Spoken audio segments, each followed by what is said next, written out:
បាទមកដល់ទៀតហើយថ្ងៃនេះប្លែកខុសរត់ដល់បាទថ្ងៃនេះបងប្អូនមើលថាឆានេះគឺឆាអីមិនមែនជាឆាអីគ្រឿងអីណាតិចច្រឡំបាទនៅតែមើលការធ្វើទាំងអស់គ្នាបាទតបូនដាក់ខ្ទះឲ្យខ្លាញ់ហើយបន្ទាប់មកយើងចាក់ប្រេងសណ្តែកចូលតែម្ដងទៅប្រេងសណ្តែកខ្លាញ់ហើយអង្គគ្រឿងតែគ្រឿងនេះគឺខ្ញុំបុកតែជាមួយមាត់ទេសគល់លក្រីនិងខ្ទឹមខ្ញុំយកមកកូរឲ្យឈ្ងុយហើយបន្ទាប់មកខ្ញុំចាក់សាច់ចូលតែសាច់នេះមិនអីគឺអីទេគឺជាជើងជ្រូកបាទនេះគេហៅឆាជើងជ្រូកជាមួយនឹងគល់លក្រីបាទហើយយើងដាក់កូរខ្ទឹមនេះឈ្ងុយហើយឥឡូវយើងចាប់ដាក់សាច់ហ្នឹងដើម្បីកូរឲ្យសាច់ហ្នឹងវាស្ងួតបាទឲ្យស្ងួតហើយមិនកាពិតខ្ញុំមកទៅដាក់បន្លែត្រប់ទៀតមិញនោះដែលឃើញក្បាលវីដេអូមិញហ្នឹងបាទកូរចុះកូរឡើងនៅរៀងដាច់តិចហើយអញ្ចឹងខ្ញុំយកអាទឹកកំអែលទឹកកំអែលត្បាល់បាទយកមកចាក់បញ្ចូលទៅដើម្បីឲ្យវាពុះបាទកណាវាពុះលាក់ទៅឲ្យវាឆ្អិនព្រោះធម្មតាឆ្អឹងវាមានជាតិឈាមមានជាតិខូអីខ្លះនៅក្នុងឆ្អឹងរបស់វាអញ្ចឹងបើយើងមិនដាក់អញ្ចឹងទេវាមិនអាចឆ្អិនទៅដល់ក្នុងទេអញ្ចឹងវាកាលណាយើងទទួលទានទៅវាអាចធ្វើឲ្យឆ្អាបបាទហើយមុខម្ហូបនេះគឺងាយស្រួលធ្វើចំពោះបងប្អូនចង់អាជាអីអាចធ្វើបានតែនេះជា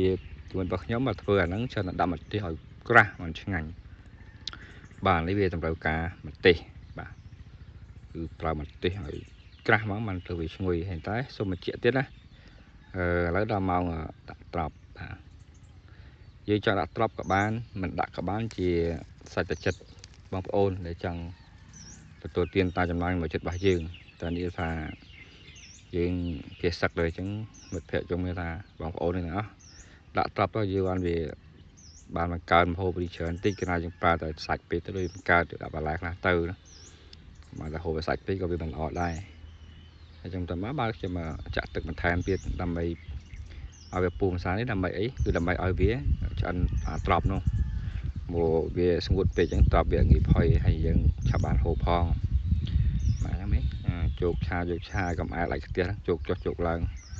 មកគាត់ទៅថែមទឹកហ្នឹងថែមឡើងបានចូល3 4មើលអស់4 ដបហើយគាត់ថែម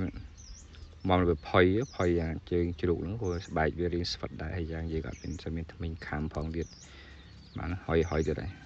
ហ្នឹងខ្ញុំថែមទឹកច្រើនដងតែឥឡូវថែមទឹកខ្ញុំបានឲ្យបងប្អូនមើលឥឡូវថែមចុងក្រោយនេះគឺដាក់គល់តក្រីដែលយើងហាន់ដាក់ហើយនឹងស្លឹកក្រូចបាទក៏ប៉ុន្តែការគ្រឿងកូរមុនគឺខ្ញុំដាក់ភាសាហើយខ្ញុំបុកគល់តក្រីហើយជាមួយម្ទេសនិងខ្ទឹមហើយប៉ុន្តែពេលនេះបន្ថែមទៀតដើម្បីឲ្យវាជួយកាត់ចម្អាបបន្ថែមទៀតបាទយើងដាក់ស្លឹកក្រូចបន្ថែមកូរត្រឡប់ហើយនៅមួយតង់ទៀតគឺម្ទេស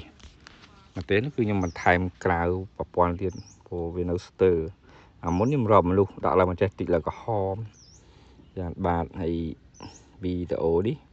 ក៏មិនមានអីជាវែងដែរបាទកុំភ្លេចជួយ Subscribe នៅ Channel របស់ខ្ញុំផងថ្មីថ្មោងអញ្ចឹងមានតែប៉ុណ្្នឹងទេខ្វះខាតអីអរគុណជម្រាបលា